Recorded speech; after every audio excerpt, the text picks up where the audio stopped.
super, super competitive. Very competitive. We need each other. Earlier today, one of the panel discussions, we had a lot of the rhetoric talking about just, I'm not going to talk about politics. I mean, I call myself a Demo-Publican. Because sometimes I agree with Democrats, sometimes I agree with Republicans, sometimes I agree with the Green Party, the Independents, and all. But what's really important is we want you all to be able to read and think for yourselves. And that's what's really important. So essentially, this slide here is just talking about you're the writer of your own story. I don't know how many of you guys have your dreams or still think about it, or you have your goals. Just by show of hands, if you're willing to participate. Does anybody write their goals down? Okay, I see a few hands. You heard me say earlier, the challenge is to become the best version of yourself. This gentleman here who made this quote is Nelson Mandela. I love this quote because sports is unifying in a lot of ways. I'm not going to read it to you, but it's unifying in a lot of ways. And a lot of times, because of sports, I mean, sports essentially is entertainment. That's really what it is. In Athens, Georgia, in the bestseller section of this Barnes & Noble, Kathy Rackley found a novel story of her own. I mean, a chance encounter in a bookstore. How wonderful is that? Did you have any idea at all who he was? None. And you didn't tell her? I did, but I knew they were gonna find out. Yeah. But I wasn't gonna say it. Fact is, Kathy may have been the only one in Athens who didn't know the name Malcolm Mitchell. Number 26 for the University of Georgia Bulldogs was one of the top recruits in the country a few years ago. He's Georgia royalty, and presumably, if Kathy had known that, she wouldn't have stood in that Barnes & Noble talking his ear off about the book club she'd just joined. I mean, he like stepped back and he said, "You did?" And he said, "Can I join your book club?" And I said, I don't know if you want to join mine. We're all 40, 50, and 60-year-old women. But Malcolm was undeterred. So now, one of the top wide receivers in the country meets monthly with his book club lady friends. Oh yeah. And then he went to the wedding. I love that part. He's the only man and the youngest by a generation. But Malcolm doesn't care, nor does he care what anyone thinks. Somebody called me a nerd. It's not a word that I'm used to hearing. Is it okay though? Are you okay with the label? I was proud of it. It's like a badge of honor to me. Knowing where I came from. Malcolm confessed to me that when he started college, he could only read at about a junior high level, and it bothered him. So he started putting as much effort into his reading game as his football game. Every free moment, he had a book in his hand. He's now reading things he never dreamed he could. And although some of the book club selections he would never pick himself, Malcolm seems to enjoy them all. Yeah, then it was great. Looking at your life now, all you've accomplished, what are you most proud of? I finished the Hunger Games series in about 2 days. Reading the Hunger Games. Yeah. Have you seen any of the footage? Have you scored touchdowns? That's not your most proud moment? That came natural. That's a gift. I had to work to read it. But his greatest talent may lie in his ability to step so outside his comfort zone, to be able to meet people and focus so sincerely on what they have in common instead of their trivial differences. Nice to meet you. Nice to meet you. Sometimes football makes great men, and sometimes great men just happen to play football. So I want to call on someone and actually get your takeaway from this. Any volunteers? No volunteers? Jake? Come on, Jake. What's your takeaway? Every once in a while, good to get out of your comfort zone. Do you all do that enough? Why not? So the answer was no. I said, do you do it enough? Why not? Fear of other people's judgment. Has that impacted any of you in here? See some shaking heads? So here's the weird thing about me, and I realized this like when I was, it's like when you have a name like mine that you can't pronounce, and people couldn't really say it, and then you switch from being at like a school in Annapolis, like a Germantown elementary school that was really diverse, and Then you go to George Fox.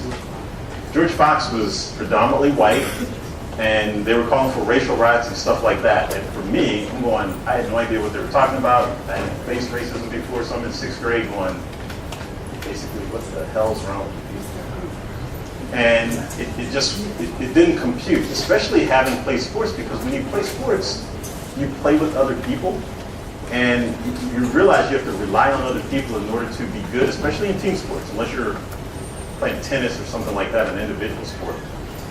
So being there, I just realized that I didn't believe in peer pressure. I mean, I really didn't. So if someone said something about me, it didn't really matter to me because I didn't really care. And it wasn't that I didn't care about other people, because if you ask anyone who grew up with me or knew me then, I mean, I helped a lot of people and I really cared about them, but to be honest with you, I didn't spend a lot of energy in other people's thoughts and what they said to me. So when a coach had to discipline a player who's supposed to be my teammate for calling me something that is, well, you shouldn't call another teammate, let alone anyone, he had to discipline that person. Like, those types of things, you know, it impacts you a little, but you just start to realize, like, you have to adjust your energy toward the things that you want to accomplish. So I love this graphic because essentially, when you figure this piece out, you're going to do well in life. And I guarantee you, if we were to call some of the adults up and ask them this question, they will all tell you they've failed a lot. Sometimes you hear the acronym, first attempt in learning. It's sort of like what I said to you. Going to Maryland from Northeast was a big adjustment. I had to gain confidence, and you can only get it from within. But then also remember, there are people around you. There are people who've gone before you. There are your teachers, who pretty much are like your coaches. The other thing about it is, like we talked about books, just like Malcolm talked about, he read on a junior high school level, and yet he wanted to join a book club, and the people didn't look like him.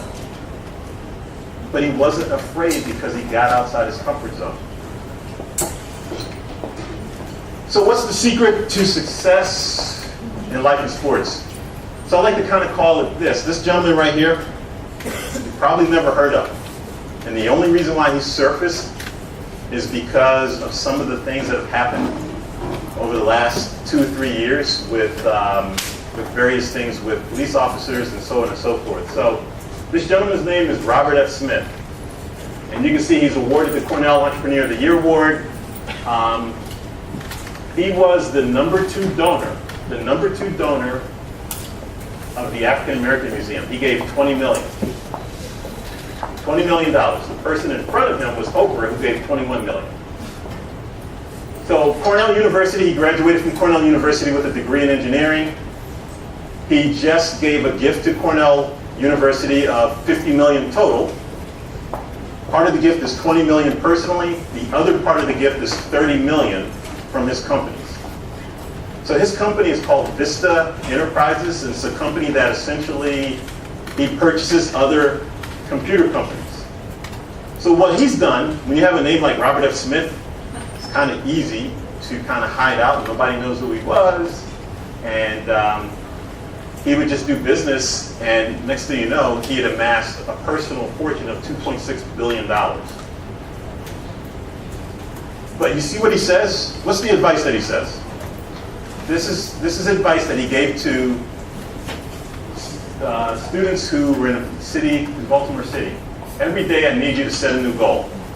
So remember that question I asked earlier about you all writing down your goals?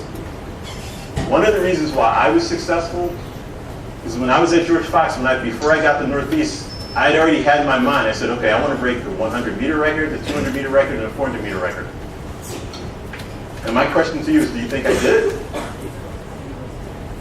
Who said yeah? I still hold the record today.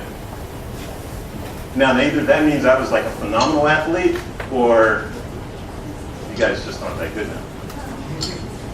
Now, I'm not saying that to brag, but the thing I love about sports, and you guys get this, I mean, sports is sort of like it's either put up or shut up, right? That's how it works.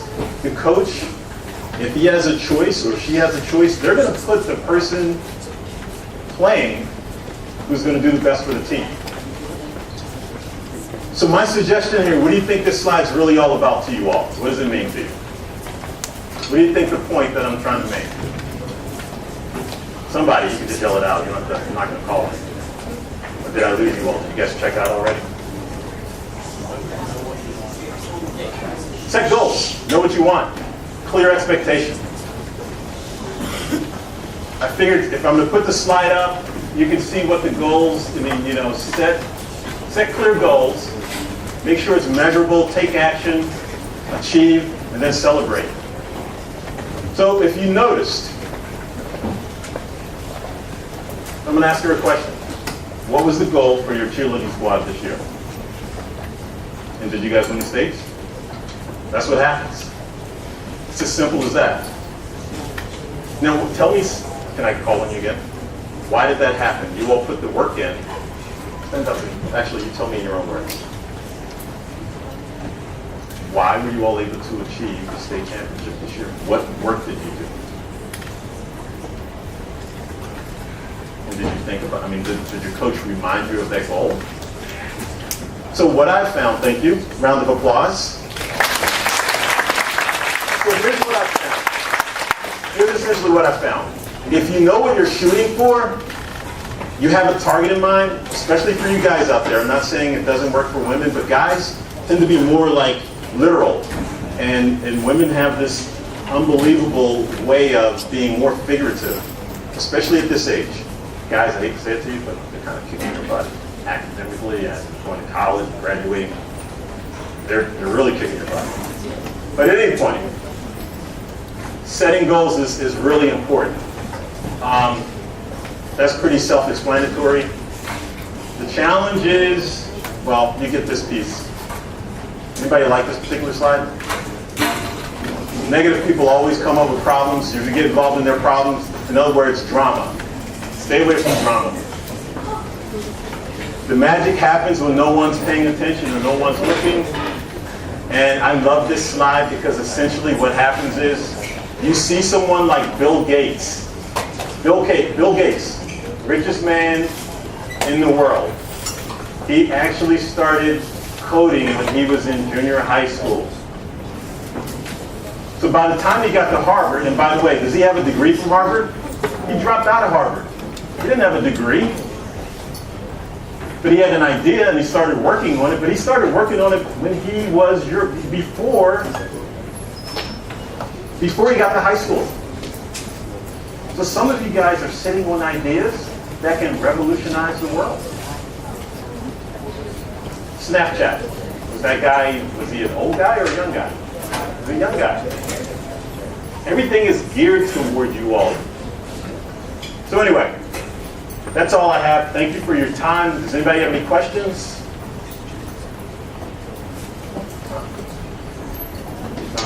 Thank you.